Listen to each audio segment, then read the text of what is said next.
Hey, what's up everyone? It's Infinity Uja. Welcome back to another video. And if you're new to the channel, make sure you subscribe, all that, whatever, typical YouTuber stuff.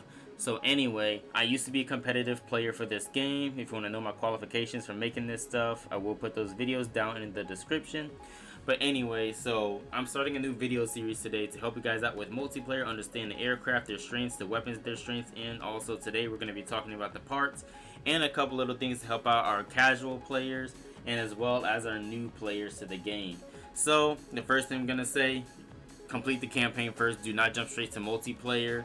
You will absolutely get demolished. This is not Fortnite where it's just easy win and no skill game. It is not like Fortnite. You will get murdered in this game if you do not understand it. It is not just to go to multiplayer and win like Fortnite. Also, please play the campaign first. That is literally the reason you buy the game. And my second piece of advice, I'm going to go down here to options, flight system, and we're going to go over from standard to expert mode. Now, the difference is when you're on novice controls or the standard controls, if you turn left, the plane's just going to lean left and right, just really simple and easy. That will get you killed because that limits a lot of the things that you're going to do, and the rest of these tutorials will be absolutely useless if you do not switch over to expert. Usually I don't know how to fly expert controls. Don't worry, I will teach you that momentarily. But there's one more setting that we need to change. Down here, the high G turn settings. So in mission 2, I believe it is towards the end when you are fighting the drones. And sorry if that's a spoiler, but you're going to figure that out anyways early in the game. You'll figure it out. So high G turns is basically being able to turn a lot tighter if you need to. We're going to switch that to type B. So here's the difference. Type A is basically being able to hold the throttle and the brake to do a high G turn while maintaining still quite a bit of speed. You lose speed at a slower rate, but you also don't turn as tight as you possibly could, limiting the aircraft to what it is truly capable of, which is why we're going to switch to type B. What type B does is you do a high G turn only using the brake, which it breaks down a lot more speed, but also on the bright side you turn a lot tighter, which is extremely useful. And if you want to, you can do the type A on type B by holding throttle and the brake, so you can do the same effect if you like to, and you can also turn the plane a lot tighter. It gives you some more viable options of how you want to turn the aircraft depending on who you're fighting or what you're fighting. So we're going to do this, and then now let's go on to the tutorial, just kind of about how to fly on expert controls, because like I said, the rest of this tutorial will be absolutely useless if you do not fly on the expert controls. So we're going to go here, the charge assault. I'm going to load it up, and I'm going to use a plane that doesn't have any parts, but regardless it doesn't matter because this isn't a parts type thing. It's just a simple learning type thing. So I'm going to go right here to the Rafael because I do not have any parts equipped. I'm going to go right there, sortie. So I'm going to set up my camera and I'm going to start recording, so that way you can kind of see my controls about how to do this, and it makes it a little bit easier for you to understand exactly what I'm doing. So I'm going to start my recording now. There we go. So here is my beautiful DualSense. We have my beautiful Rafael. So let's get started. I'm going to push down to go up, up to go down, just like a real aircraft. Now, let's say it wants to turn left. Push it left, push it down. And that's how you turn left. And then when to straighten out, push right. Now, push right, pull down, and when to stop, push left, we straightened out. Now, just doing a simple loop, pull up, and just going to keep pulling up, right? Keep pulling up, and there you go. And of course, push down, all that good stuff. Now, for autopilot, you're going to hold down your bumpers right here. Now, if you're on keyboard, I'm not too sure. You have to look up a different tutorial. I don't fly keyboard. And of course, throttle and brake are right here. So throttle, brake. Now, I was talking about the high G, right? So here's the high G. I'm going to hold down my throttle. I'm going to pitch up like this. And now if I hold down the brake, you see it depletes my speed, but I don't turn as tight. And also, it doesn't deplete my speed as quickly. Now, here's what it looks like if I deplete my speed really quickly. So the type B will be using no throttle. It'll be only using the brake. So I'm going to pull up and wait to get out the clouds and brake only. See how much faster it turns and how much faster my speed depletes? Now, here's the thing. You do have to watch your stalling. So what stalling is basically is when you get your speed super low from holding down the brake, and your plane is going to drop like this. So do a little bit high G. Actually, let me do it when I'm flattened out. So you see how the aircraft drops like that? Now, if you're in this situation, all you do, throttle up, face towards the ground, you accelerate, pull up. That's how you get out of a stall. You do not want to stall in multiplayer if you can help it, because flying slow will make you vulnerable to getting shot at. So anyway, if you want to get good at this, I would highly suggest going into the campaign, doing a campaign run, or just doing a few missions to get comfortable. Or just do what I'm doing, going free flight, mess around. You know, kind of get a feel for everything, you know? Just kind of mess around with it and, you know, just get a feel for it. That's really the best advice I can give. So that's just kind of the basics of that. So anyway, that's pretty much how you do that. It's not hard at all. And we're going to go quit right here. I'm going to cut my camera. And now we're going to go over and we're going to talk about the aircraft tree and what parts you will need to get. So we're going to head over here to multiplayer. And I'm going to go to the hangar. And I'm just going to start with the F-16. We all have the F-16, right? So let's go to the aircraft tree, right? So if I go down here, after you play multiplayer a couple times and you rank up a certain amount of times, this area will be unlocked, leading you to the multiplayer parts. So right here you have the high-speed data link antenna. And I will explain all the parts you're going to need. You are going to need this one. Now, if you're a new player and you're trying to get parts, do not go for the special weapon parts yet. Like, first, go right here and get all of these, which I highly recommend playing campaign, like I said earlier, so that way you have the money to be able to get all of these. So don't be buying a whole bunch of planes. If I were you in the campaign, just go with the F-16, just go straight. All the stuff you're going to need is just on a straight line right here all the way to the Raptor. All the stuff you're going to need. You'll be just fine just doing that. That's all you're going to need. You don't even have to be on like expert mode or whatever. So, I'm going to go down here and get these first. You're going to need these. And don't worry about the guns yet. We're not going to do that yet.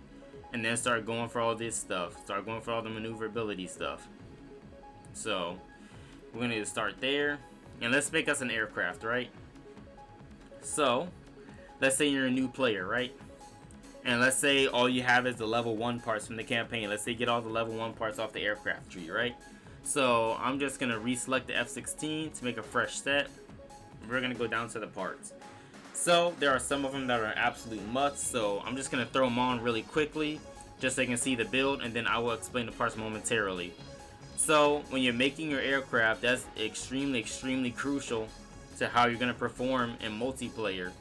So the parts do make a huge difference. I wish it was like the older Ace Combats where if that was the case you would be able to, you know, just go and choose whatever parts you like. So I should take that one off. There we go. And also when I say choose whatever parts you like, they also have a drawback, which means let's say you choose armor, it gives you better armor but it will take away maneuverability. That isn't the case in this game. It only gives you boosts. So anyway, these are the absolute must-have parts for a standard missile build right here. If you're a starting player on level 1, those are the absolute needs. You need to have these parts. And I will explain what they do later. So just take a screenshot, pause the video, whatever you need to for level 1 parts. Now, I'm going to take all of this stuff off. And I'm going to do, let's say you have all the parts, right? So this is absolute must-have if you already have all the parts and just want to do a standard missile build. So these are the must-haves, and the rest of the parts, those are just kind of, you know, filler parts, whatever makes you comfortable. So I'm going to pick these real quick. I'm going to have you screenshot it, pause the video, whatever you feel like you need to do. So I'm going to go here, and then these are the absolute must-have parts. If you have all the parts unlocked, all the multiplayer parts for standard missile build, these are the absolute must. Every single build you do for standard missile, I don't care what plane it is, you absolutely need these parts. So screenshot the video, pause, whatever you feel like doing. So we got that right there. So again, I'm going to take all this off and we're going to go back. Actually, here, I'm going to keep these on because the special weapon, you do also need these. So I'm just going to go straight to the weapons right here. And here's what we're going to do for specials, right? We're going to need this, and we're going to need this. Again, so if you want to take a look, those are the absolute must if you're going to have a special weapon build. Every single plane needs to have these, doesn't matter. So screenshot, pause again, do whatever you need to do, and I'm gonna take them off. Alright, so here is what we're gonna do now. I'm going to explain all the parts basically one by one and kind of tell you what they all do. So light blisk, what light blisk does, it just enhances your acceleration, which I do find it pretty useful. It's not a must-have part, it's kind of a preference part. Some people like having more maneuverability than acceleration or all that kind of stuff. It's a preference thing.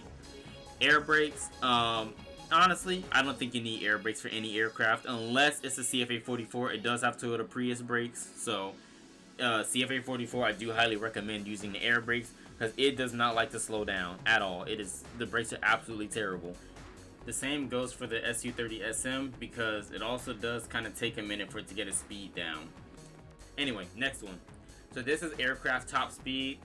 This part, in my opinion, unless you're flying the Dark Star, it's honestly useless. Don't use it. It's not worth it because of the part that's below it.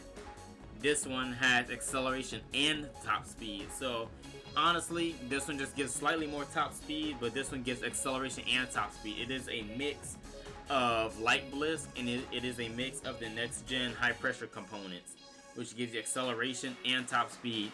The acceleration is also good for battle royale. I do find it very, very useful as a filler part.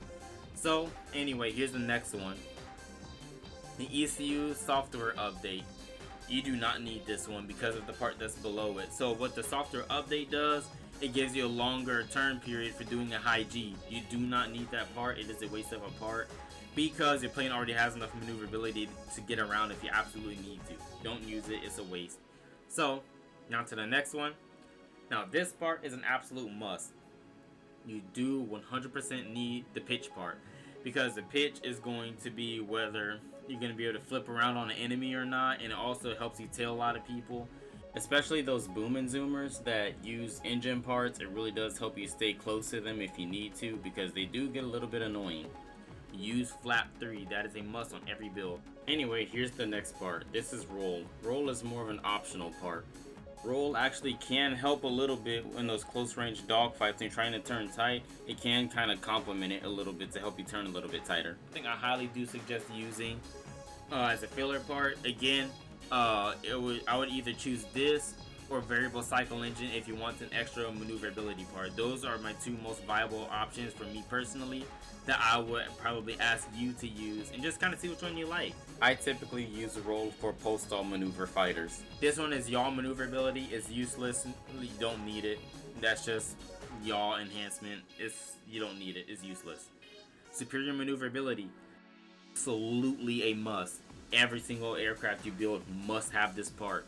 It gives you your overall maneuverability. You need it. That's going to be saving you a whole lot. That is a must. Point blank period. It's a must. Next one, this is all stability parts for pitch, roll, and yaw. All of this absolutely useless. Don't use it. This is, again, number one, a must. You need Bulletproof Tank. It will save you because that is your armor. So let's say the 6 AAM, right, which is basically a 6 multi-lock on missile. That part, so let's say I don't have on Bulletproof Tank 2, right? 6 AAM will one-shot me. I get hit by one, I'm done, I'm dead, bye-bye. So if I use Bulletproof Tank 2, it takes 2 shots to kill me. Or maybe 1 shot and some guns. But either way, it gives you more armor. It helps out a lot. It will save you. And sometimes it does come in clutch. If you're chasing someone, you get hit. Maybe you add like 90 something damage or 80 something damage after that hit, but you're still alive. And if you're chasing someone, then you'll be able to possibly get them if you don't get shot down between then. But if you're shot down, you lose that, and you know, all that kind of good stuff. Lose out on points. It's kind of a snowball effect. Use Bulletproof Tank. That's the point. Alright. The stealth clothing. I can't talk right now. Coating. I'm very sorry. Multi-purpose stealth coating.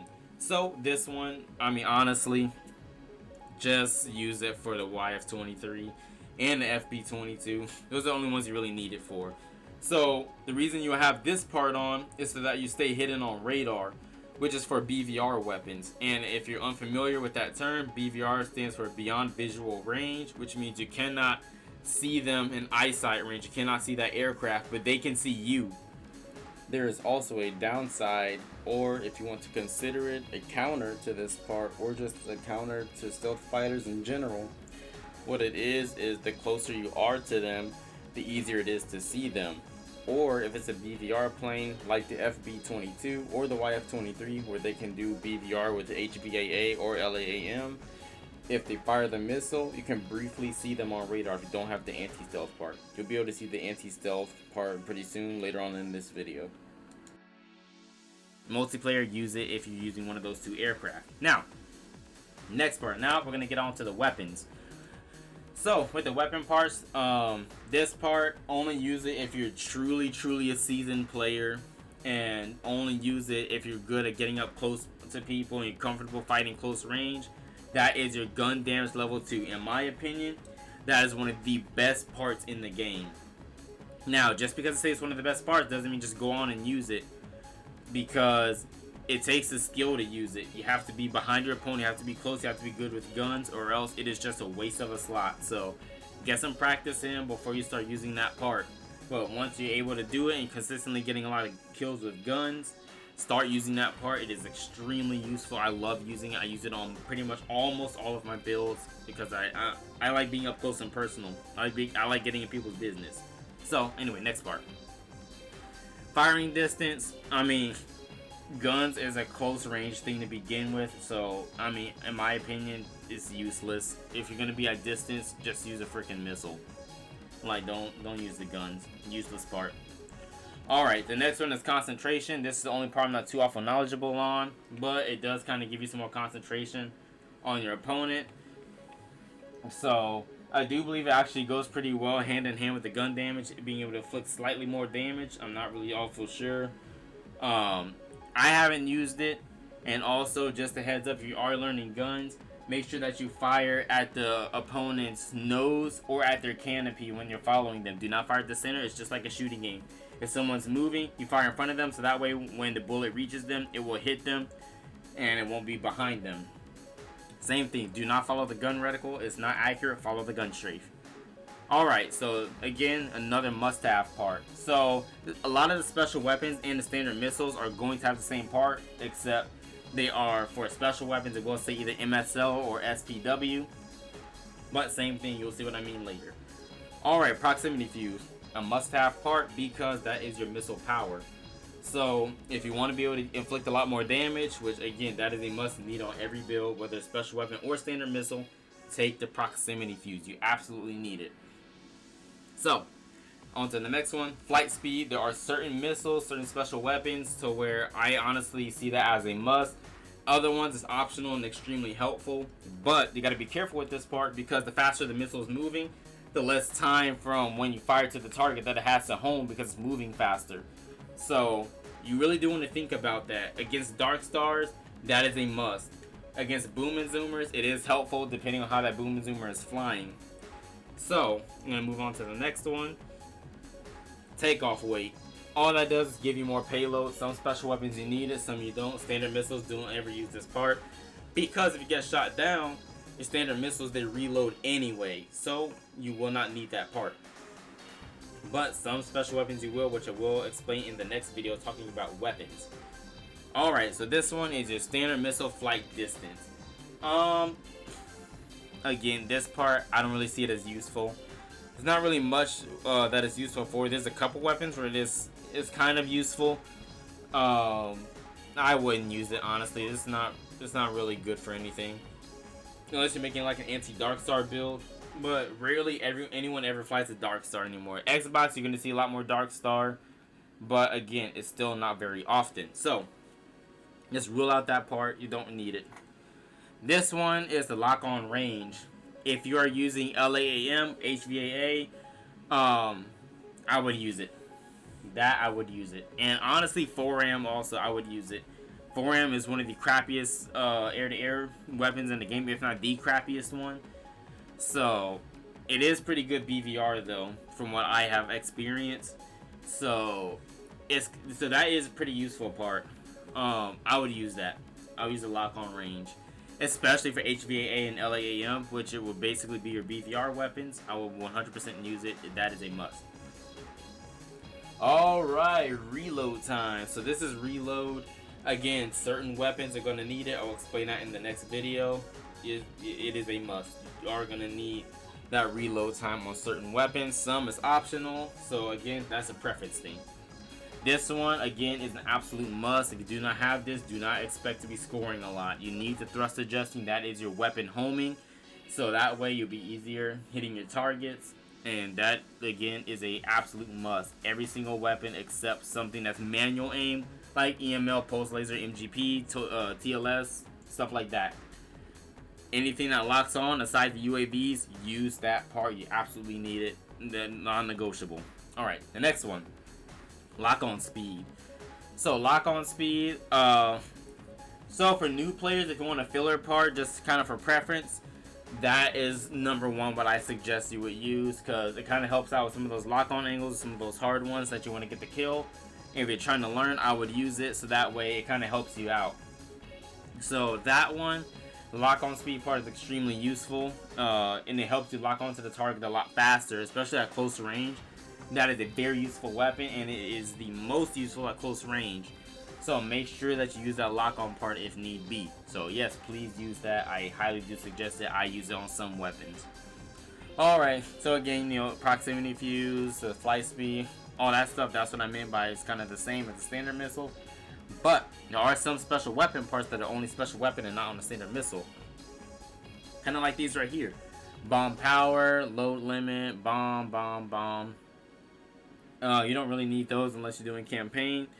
Which some of these I do suggest, which this one would be load limit, that's the power, and that's to help out the reload.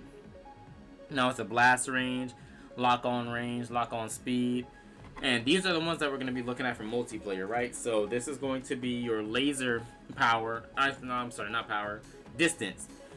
Which laser parts, I highly suggest do use these, because especially when everyone's clumped up or after you respawn or if you're far away, use this part.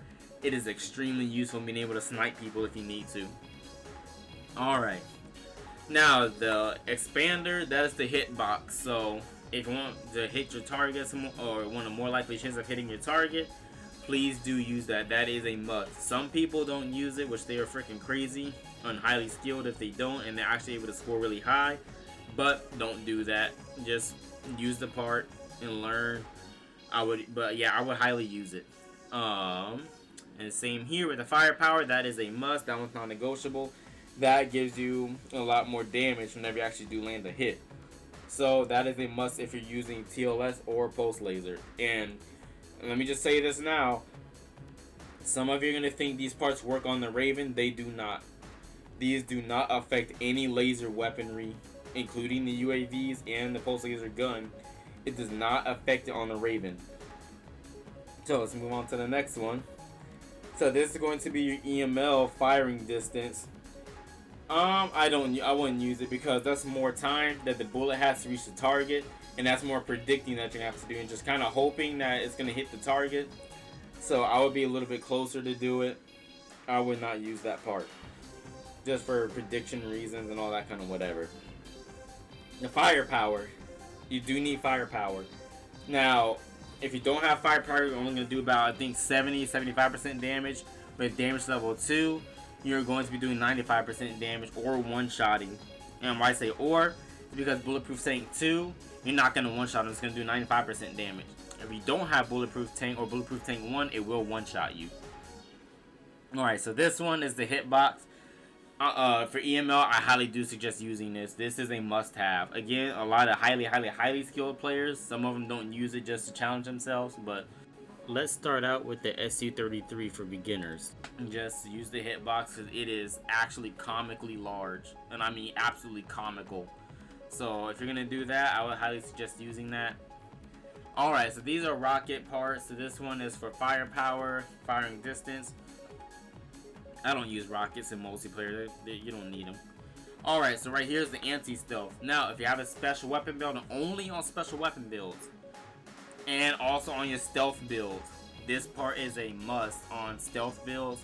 That being said, just because you do have a stealth aircraft does not mean that you can see other stealth planes. Make sure that you have the part on. Put on anti-stealth because it will reveal where those BVR players are that are using stealth. So that way you can see where they are, you can chase them down, they get annoyed and cry and all that kind of stuff. So use that part if you need a filler part. That's my go-to if I need a filler, especially on planes like the SU-35. This part has saved me numerous and countless times. Alright, that one is absolutely useless because if you're not in the clouds, it literally does not do anything at all. So you're wasting a part slot. You do not need that. What that does is reduce the lock-on penalty when you're in the clouds. I mean, if you're getting bad lock-on in the clouds, just fly out the clouds. I mean, it's not that hard. If someone's chasing you, flare, dodge, or whatever, don't have a skill issue, get out the clouds. It's kind of easy. That should be your predictive lock-on algorithm right there. You should mentally be algorithm to fly out the clouds like a smart person. Alright, this one's anti-icing. Again, same thing. It just stops your plane from icing, but again, same thing. You know, fly out the clouds. Simple solution. It's not that hard. Auto strafing machine gun.